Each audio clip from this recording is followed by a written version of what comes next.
What's up everyone? Welcome back to the channel and welcome back to part 2 of the Star Seekers build progress video. I'm starting it up this time by fighting the magma worm, and by the way, this is the final part of course for the Star Seekers build progress. Next we will have the build guide. Anyways guys, as you can see, against larger bosses like this magma worm, Elden stars in combination with, of course, shard spiral is really important here, and the founding rain of stars will delete bosses for you. It's not even funny how easily you can do that against these larger creatures. Look at that, bam, just deleting it. And like, I'm dealing really massive damage, taking into consideration Elden Stars and Founding Rain of Stars are not supposed to be great spells, but if you know how to find the right setup, you will be deleting bosses with this build here. Of course, this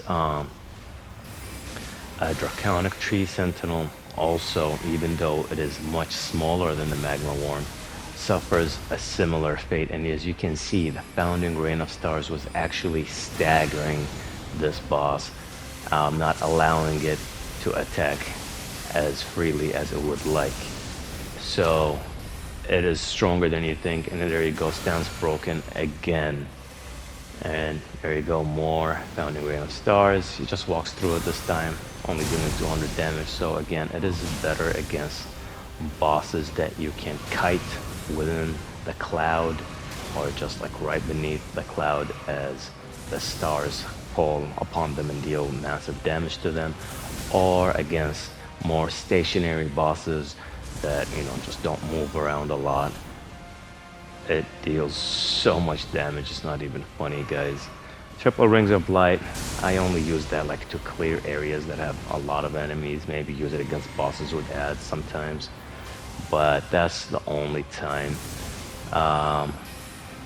You do not really need that spell. I mean, it is useful in specific situations, maybe even against bigger bosses, but that's about it.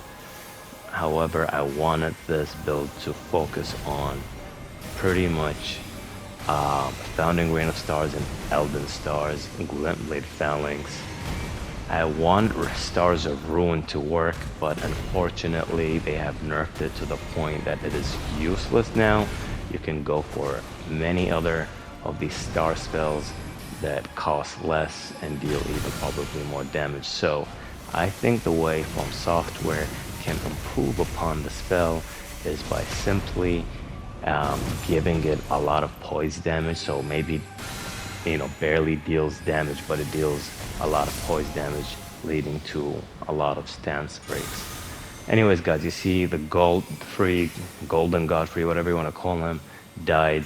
Got stance broken so easily in here. Again, stance broken. I pretty much go there, poke him in the face with my dagger, and it's all over. Moving on from the Black Knife Assassin to this Freezing Fog Dragon, Borealis, whatever it's called.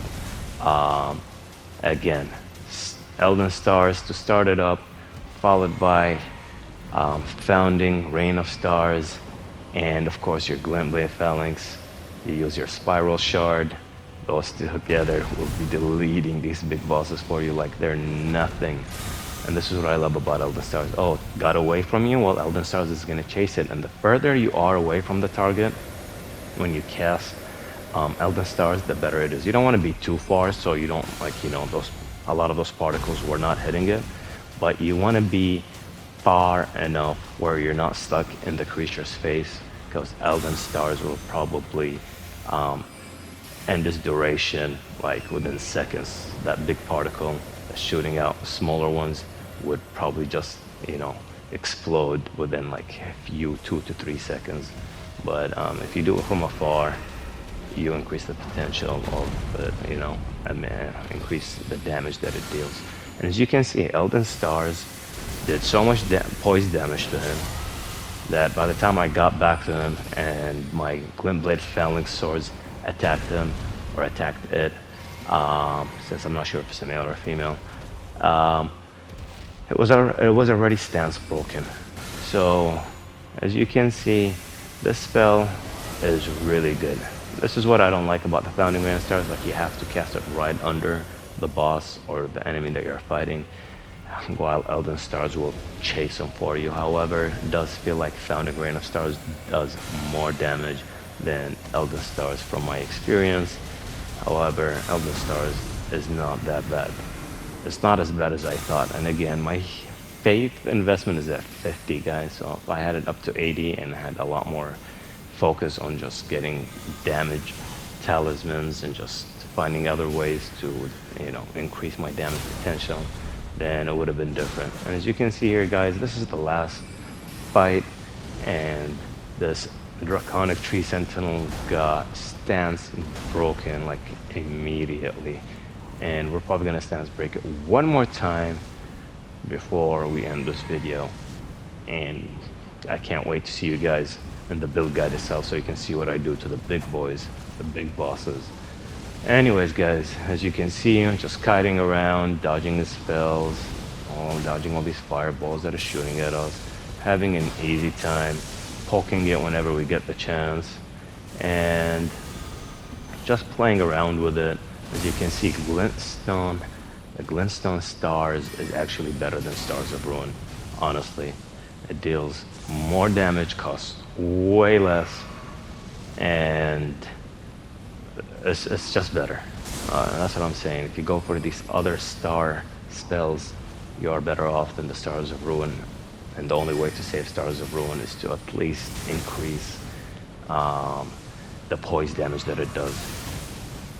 And that's about it. Of course, some of these incantations and sorceries, the other ones I'm using, do need a bit of help, but nothing major. If you know how to use them and when to use them, you should be fine. And as you can see, I'm going for Stars of Ruin here. It does deal more damage since my Glintstone Stars is actually the weaker variation. There is a stronger one that I will use against Melania. As you can see here, just 800 damage. Like, I'll be lucky if I get 1k damage from Stars of Ruin, and like it just costs way too much for it to justify it. Anyways, guys, we are reaching the very end here, so I hope you enjoyed the Star Seeker, and I can't wait to see you all in the build guide. I hope you're all having a great day. Thank you all so much for watching, and I'll see you all next time. Take care, have a good day, and peace.